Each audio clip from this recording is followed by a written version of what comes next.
Hello everyone, welcome back to the channel. तो 10,000 world के new episode में आप सबका स्वागत है। और गाइज, मुझे पता है कि मैंने अगेन द स्काई सुप्रीम को अपलोड नहीं कर रखा। तो अगेन द स्काई सुप्रीम वाले वीडियो में थोड़ी बहुत प्रॉब्लम की वजह से कुछ टाइम के लिए मैंने उसे रोक दिया था, बट मैं उसके दोनों एपिसोड को कल अपलोड कर दूंगा। और चैनल पे नए हो तो सब्सक्राइब कर देना ताकि लेटेस्ट एपिसोड आपको ऐसे ही देखने को मिले। तो फिर चलिए बिना किसी देरी के इस एपिसोड को अब हम स्टार्ट करते हैं। तो एपिसोड के स्टार्टिंग में हमें एबिस वर्ल्ड के उसे मार्क्स वाले बंदे को दिखाया जाता है, जो कि अपने इविल बांसुरी का यूज करते हुए डिमोनिक बुल क्लैन के उस ग्रेट एल्डर के स्पिरिचुअल फॉर्म के ऊपर लगातार अटैक करने लगता है। हम देखते हैं उसके उस अटैक की वजह से डिमोनिक बुल क्लैन का वो ग्रेट एल्डर बहुत ही ज्यादा इंजर्ड होते हुए पीछे की तरफ हो जाता है। इतना ही नहीं, उस इविल बांसुरी की आवाज की वजह से सब लोगों के कानों में बहुत ही ज्यादा दर्द हो रहा था। इवन की वहाँ पे डिमोनिक बुल क्लैन के लोग तो अच्छी तरीके से खड़े भी नहीं हो पा रहे थे। उनके कानों में बहुत ही ज्यादा दर्द होने लगता है, वो लोग उसे सह ही नहीं पा रहे थे। अब इसी मौके का फायदा उठाते हुए दूसरी तरफ हम एबिस वर्ल्ड के उस बंदे को देखते हैं। वो मार्क्स वाला बंदा अपने पॉ का यूज करते हुए अपने डिमोनिक स्पिरिचुअल बीस्ट से अटैक करता है। हम देखते वो स्पिरिचुअल बीस्ट डायरेक्टली उनकी तरफ बढ़ रहा था ताकि वो उन सबको पूरी तरीके से खत्म कर पाए। दूसरी तरफ वो अटैक उन सबको लग पाता उससे पहले ही हम देखते वहाँ पे डिमोनिक बुल क्लैन का वो एल्डर आ जाता है, जिसके पास में उसके क्लैन का सबसे ज्यादा पावरफुल ट्रेजर था, मतलब कि एंशिएंट ट्रेजर जो कि उनके क्लैन के एंसेस्टर यूज किया करते थे। और हम देखते वो एल्डर जैसे ही वहाँ पे पहुंचता है वो कहने लगता है, तुम्हारी इतनी हिम्मत, तुम हमारे क्लैन पे आकर ऐसे एरोगेंट बन रहे हो, ये तुम्हारा घर नहीं है कि तुम यहाँ पे कुछ भी करो। इतना कहते हुए हम देखते वो वहाँ पे उस डिवाइन फैन का यूज करते हुए एक बहुत ही बड़ा डिवाइन टोर्नेडो को क्रिएट करता है। और हम देखते उसका स्पिरिचुअल बीस्ट उसमें लग के पूरी तरीके से डिस्ट्रॉय हो गया था। दूसरी तरफ वे सब कुछ देख के वो मार्क्स वाला बंदा कुछ टाइम के लिए उसकी तरफ ध्यान से देख रहा था। और हम देखते वो डायरेक्टली वहां से विड्रॉ कर देता है, मतलब कि चला जाता है। ये सब कुछ देखते हुए डिमोनिक बुल क्लैन के दूसरे एल्डर वो लोग कहने लगते हैं, अच्छा हुआ कि ये चला गया। वहीं पे दूसरी तरफ हम डिमोनिक बुल क्लैन के ग्रेट एल्डर को देखते, जो वहाँ पे उस दूसरे एल्डर की तरफ देखते हुए कहने लगता है, क्या तुम्हें हमारे एंसेस्टर के ग्रेट ट्रेजर ने अपने मास्टर के रूप में पूरी तरीके से एक्सेप्ट कर लिया है? जिसके रिप्लाई में हम देखते वो एल्डर वहाँ पे झूठ बोलने लगता है। वो नहीं बताता कि उसने जानबूझ के इसे अपने कब्जे में किया है। वो डायरेक्टली इतना कहता है कि मैंने इसके पूरे रूल को सब कुछ को समझ लिया था, जिसकी वजह से इसने मुझे अपना मास्टर मान लिया। अब इसके बारे में सुन के वहाँ पे दूसरे एल्डर और दूसरे लोग खुश हो गए थे। वो लोग कहने लगते हैं तो अच्छी बात है, क्योंकि अगर यहाँ पे एंसेस्टर का डिवाइन ट्रेजर होगा हमारे पास में तो कोई भी हमारे साथ में पंगे लेने के बारे में सोचेगा नहीं। वहीं पे दूसरी तरफ हम देखते वो एल्डर कहने लगता है, आखिरकार इससे पहले इस मार्क्स वाले बंदे ने लुओसेन क्लैन के ऊपर अटैक किया था, वहाँ के जेड स्लिप को पूरी तरीके से चुरा लिया। इतना ही नहीं, इस बार तो इसने हमारे क्लैन के ऊपर अटैक कर दिया। ऐसा लग रहा है यहाँ पे कुछ ना कुछ तो गड़बड़ है। अब उनकी बातें सुन के दूसरी तरफ हम देखते वहाँ पे उनका ग्रेट एल्डर कहने लगता है, जरूर ये सब कुछ उसे पूरी तरीके से आजाद करने के लिए किया जा रहा होगा। वैसे भी हम सबको अब यहाँ पे मिलकर रहना होगा, क्योंकि इससे पहले लुओसेन क्लैन के ऊपर अटैक हुआ और अब हमारे फॉर्मेशन के ऊपर। मुझे जहाँ तक लग रहा है एबिस के लोग अब यहाँ पे उस डेविल को पूरी तरीके से आजाद करना चाहते हैं, जिसको हमारे एंसेस्टर ने बहुत ही सालों पहले कैद किया था। तुम लोगों को पता है कि अगर वो एक बार आजाद हो गया तो आखिरकार वो हमारे रिलम का पूरे जगह का क्या हालत करेगा। अब यहाँ से सीन शिफ्ट के डायरेक्टली हमें लुओसेन क्लैन में दिखाया जाता है, जहाँ पे फेरी ये सब कुछ देख रही थी और वो सोचने लगती है, आखिरकार निंगटियान के पास में डिमोनिक बुल क्लैन के ग्रेट एंसेस्टर का गॉड लेवल का ट्रेजर कैसे आया। वैसे भी इसके कल्टीवेशन के हिसाब से मुझे नहीं लगता कोई गॉड लेवल का ट्रेजर इसे अपना मास्टर चूज करेगा। यहाँ पे कुछ ना कुछ तो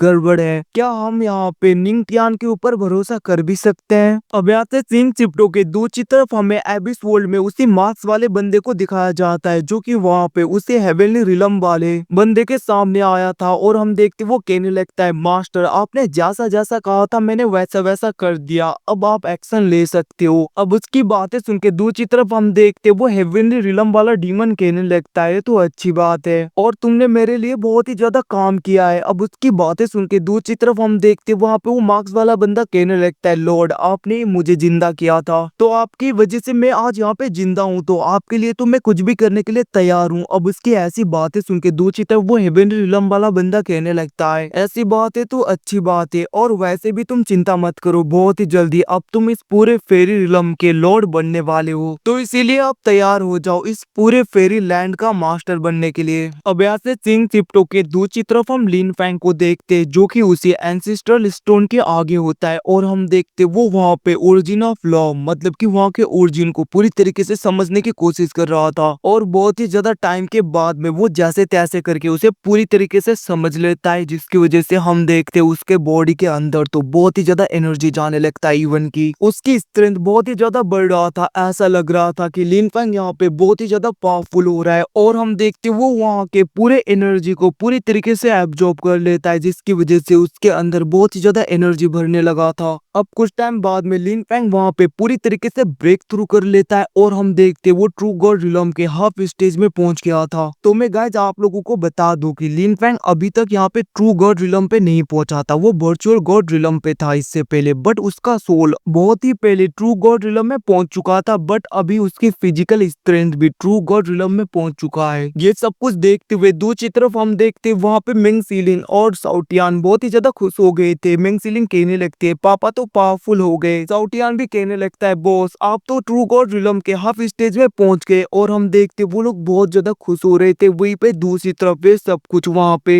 लूसेन क्लैन की लीडर मतलब कि वो फेरी भी देख रही थी, और हम देखते वो वहाँ पे बहुत ज्यादा खुश होते हुए कहने लगती है अच्छा हुआ मेरी सारी मेहनत बेकार नहीं गई, लिन फैंग ने पूरी तरीके से ब्रेक थ्रू कर ही लिया, और हम देखते वो वहाँ पे खुश होने लगी थी।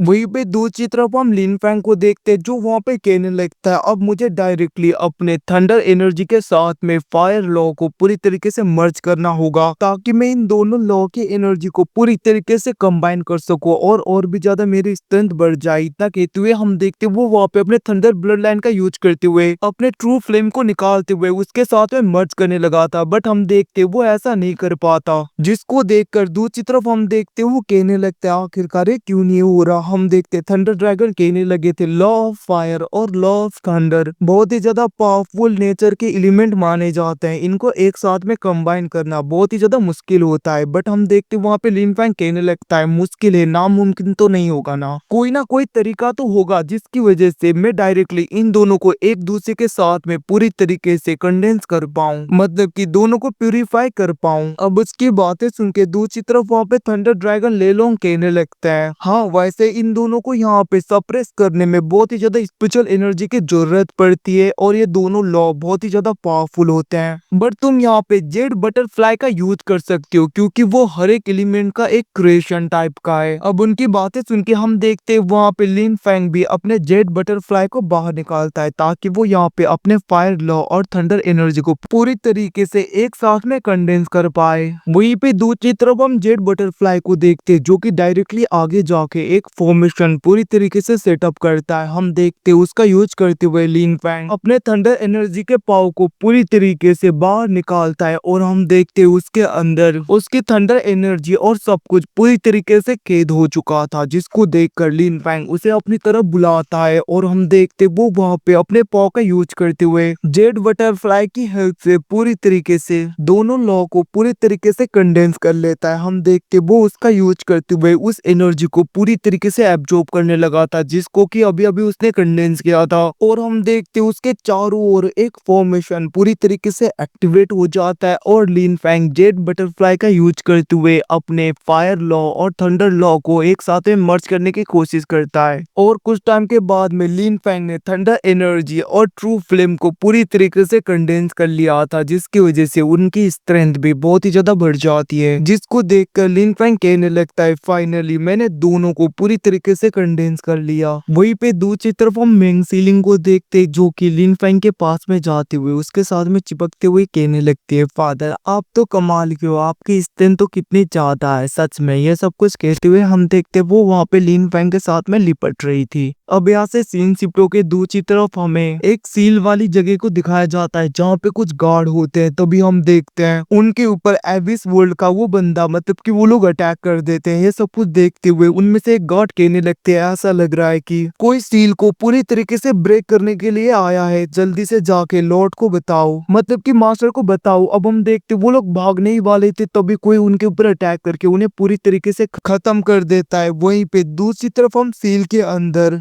एक बहुत ही ज्यादा खतरनाक बीस्ट को देखते हैं जो कि पूरी तरीके से कैद था। अब यहाँ से सीन शिफ्ट होके दूसरी तरफ हमें लुसेन क्लैन के लीडर मतलब कि फेरी को दिखाया जाता है जो कि लिन फैंग की जगह पे आ गई थी अपने सीक्रेट पूल पे, मतलब कि सैक्रेड पूल पे जहाँ पे होली वाटर स्पिरिचुअल एनर्जी सब कुछ था। हम देखते वहां पे आते हुए वो सोचने लगते सच में बस कुछ मंथ हुए हैं, मैंने सोचा नहीं था लिन फैंग इतने कम समय में मेरे पूरे स्पिरिचुअल पूल को पूरी तरीके से सक आउट कर लेगा, मतलब कि पूरी तरीके से यहाँ के स्पिरिचुअल एनर्जी को आधे से ज्यादा खत्म कर देगा। हम देखते सब कुछ सोचते हुए वो वहाँ पे थोड़ी बहुत परेशान हो रही थी और वो सोचने लगते आखिरकार इतनी जल्दी कैसे इसने इतने ज्यादा एनर्जी को एब्जॉर्ब कर लिया। और हम देखते वो आगे की तरफ बढ़ने लगी थी। अब उसको देखकर दूसरी तरफ वहाँ पे लिन फैंग कहने लगता है सीनियर आप क्या यहाँ पे मुझे होली वाटर देने के लिए आई हो। उसकी बातें सुन के वहाँ पे फेरी कहने लगती है हाँ जैसा कि मैंने तुम्हें प्रॉमिस किया ये रहा होली वाटर। और हम देखते वो वहाँ पे डिवाइन लिक्विड लिन फैंग को देती है, लिन फैंग भी उस डिवाइन लिक्विड को ले लेता है। हम देखते वहाँ पे फेरी कहने लगती है मैं विश करती हूँ कि तुम क्रिटिकल मोमेंट में मेरी हेल्प करोगे उन सबको पकड़ने में, और मैं विश करती हूँ कि तुम भूलोगे नहीं कि फ्यूचर में तुम्हें मेरे क्लैन की हेल्प करनी है। अब ये सब कुछ कहते हुए वो थोड़ा सा मुंह बना रही थी। अब ये सब कुछ देखकर लिन फैंग सोचने लगता है सीनियर को देख के ऐसा लग रहा है कि ये खुश नहीं है, पता नहीं ये आखिरकार ऐसा क्यों मूड बना रही है। वैसे जाने दो ये सब कुछ, मैं बहुत ही जल्दी तुम्हें आकर बचा लूंगा। अब इतना कहते हुए हम देखते लिन फैंग अपने डॉटर के बारे में सोच रहा था। अब यहाँ से सीन शिफ्ट होके हम उसी हेवनली गॉड रिलम वाले बंदे को देखते जो कि वहाँ पे लिन फैंग की डॉटर की तरफ देखते हुए कहने लगता है बस कुछ टाइम और जिसके बाद में तुम्हारा सील हट जाएगा, जिसके बाद में मैं तुम्हें पूरी तरीके से रिफाइन कर लूंगा और मेरी स्ट्रेंथ इतनी ज्यादा बढ़ जाएगी कि इवन की मैं तो हेवनली गॉड रिलम को भी सरपास कर दूंगा। ये सब कुछ कहते हुए हम देखते वो बंदा वहाँ पे बहुत ही ज्यादा खुश हो रहा था और वो अपने लोगों को कहने लगता है जल्दी से इसके सील को पूरी तरीके से ब्रेक करो। अब हम देखते वहाँ पे एबिस वर्ल्ड के वो लोग अपने पॉ का यूज करने लगे थे। वहीं पे दूसरी तरफ वो मार्क्स वाला बंदा अपने साथियों को बोलकर लिन फैंग के डटर के ऊपर अटैक करते हैं। हम देखते उनके अटैक को वहाँ पे लिन फैंग की डटर का ब्लड लाइन पूरी तरीके से रोकने की कोशिश कर रहा था। अब यहाँ से सीन शिफ्टों के दूसरी तरफ हम लुसेन क्लैन और डिमोनिक बुल क्लैन के लोगों को देखते जो कि डायरेक्टली उसी जगह पे आ गए थे जहाँ पे हेवनली गॉड रिलम वाला ये बंदा पूरी तरीके से कैद था। अब उन्हें देखते हुए दूसरी तरफ हम देखते वहाँ पे एबिस वर्ल्ड के लोग भी उन्हें रोकने के लिए पूरी तरीके से तैयार हो गए थे। दूसरी तरफ ये सब कुछ देखकर लुसेन क्लैन और डिमोनिक बुल क्लैन के लोग भी पूरी तरीके से तैयार हो जाते हैं, इवन की मेडिसिन वैली के लोग भी आए होते हैं। और हम देखते वो सब लोग वहाँ पे अटैक करने के लिए आगे की तरफ बढ़ने लगते हैं, बट दूसरी तरफ वो मार्क्स वाला बंदा अपने जंजीरों का यूज करते हुए उन सबको इंजोर कर रहा था। ये सब कुछ देख के वहाँ पे फेरी अपने पॉ का यूज करते हुए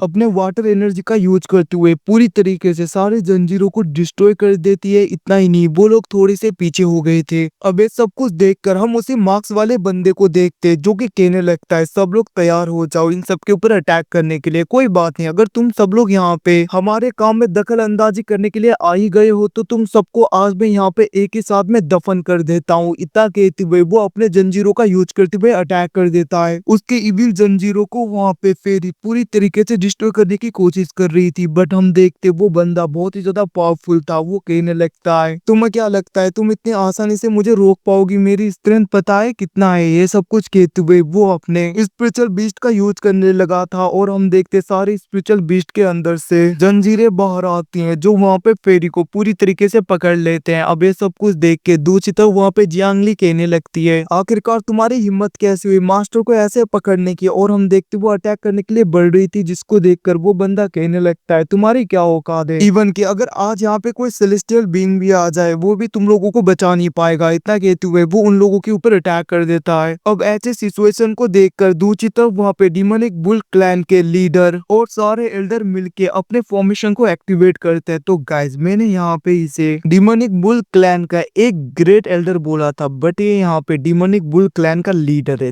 थोड़ी सी गलती होगी। हम देखते वहाँ पे डिमोनिक बुल क्लैन का वो लीडर अपने स्पिरिचुअल अवतार को पूरी तरीके से एक्टिवेट करता है, अपने ब्लड लाइन को। अब उसके ब्लड लाइन को ऐसा एक्टिवेट होता हुआ देखकर हम देखते वहाँ पे मार्क्स वाला बंदा कहने लगता है इवन कि तुम अपने ब्लड लाइन का यूज ही क्यों ना करो, फिर भी आज तुम्हें मरने से कोई नहीं बचा पाएगा। ये सब कुछ कह रहा था वो, तभी हम देखते वहाँ पे डिमोनिक बुल क्लैन के लीडर के आर पार सोड हो गया था और हमें यहाँ पे पता चलता है कि ये सब कुछ निंतियान ने किया होता है। वो लीडर पूरी तरीके से शॉक हो गया था। वो कहने लगता है निंगथियान तुम, उसकी ऐसी बातें सुन के दूसरी तरफ हम देखते वहाँ पे निंगथियान कहने लगता है अब अच्छी तरीके से हेवन में जाकर रेस्ट करना, क्योंकि तुम्हारे जाने के बाद में तुम्हारा पूरा सब कुछ मेरा ही होने वाला है। वहीं पे ये सब कुछ देख के एल्डर्स भी बहुत ज्यादा गुस्सा हो गए थे। और गाइस इसी सीन के साथ में एपिसोड खत्म होता है। Thanks for watching, bye see you again guys, फिर से मिलते हैं अगले एपिसोड में, तब तक के लिए टेक केयर।